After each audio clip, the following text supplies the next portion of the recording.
కేసీఆర్ కాంగ్రెస్ పార్టీకి తీవ్ర అన్యాయం చేశాడన్నారు మాజీ ఎమ్మెల్సీ రాజేశ్వర్. తెలంగాణ ఇస్తే 2 రాష్ట్రాల్లో కాంగ్రెస్ పార్టీకి నష్టం జరుగుతుందని తెలిసినా కూడా ప్రత్యేక రాష్ట్రాన్ని ఇచ్చిన హామీను నిలువునా నయవంచనకు గురి చేశాడని ఆరోపించారు. తెలంగాణ వచ్చాక కేసీఆర్ లక్షల కోట్లు సంపాదించారన్నారు.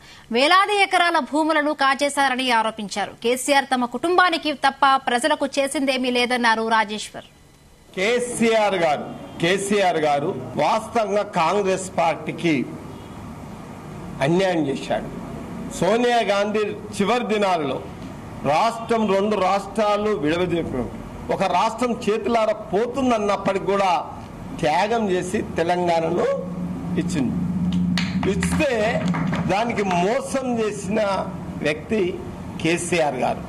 అక్కడ మొత్తం ఒప్పుకొని మేము పార్టీని మెర్జీ చేస్తామన్నాడు. చేస్తానే తప్పించుకొని వచ్చేసి ఇక్కడికి వచ్చి చేంజ్ అయ్యి మోసం చేసిన కాంగ్రెస్ కు మోసం చేసిందంటే కేసీఆర్ గారు. నువ్వెందుకు పోయినావు అని చెప్పేసి మీరు అనొచ్చు, వాస్తవంగా అడగవలసిందే.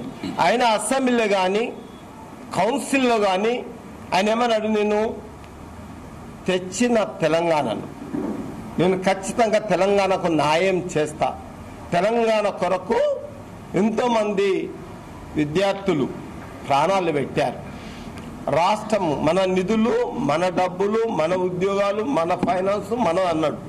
కానీ చెప్పింది ఒక్కటి కూడా చేయలేదు.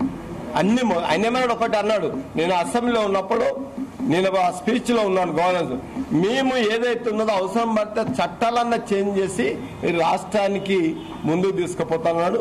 అది చేయకుండా ఒక్కరికి కూడా ఉద్యోగం ఇవ్వలేదు.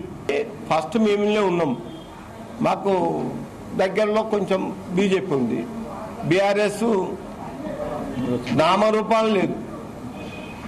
అసలు ఉంటారా ఉండ మీరు చూస్తా ఉన్నారు. బీఫామ్లు ఇస్తే వదిలేసి ఉరికొచ్చి కాంగ్రెస్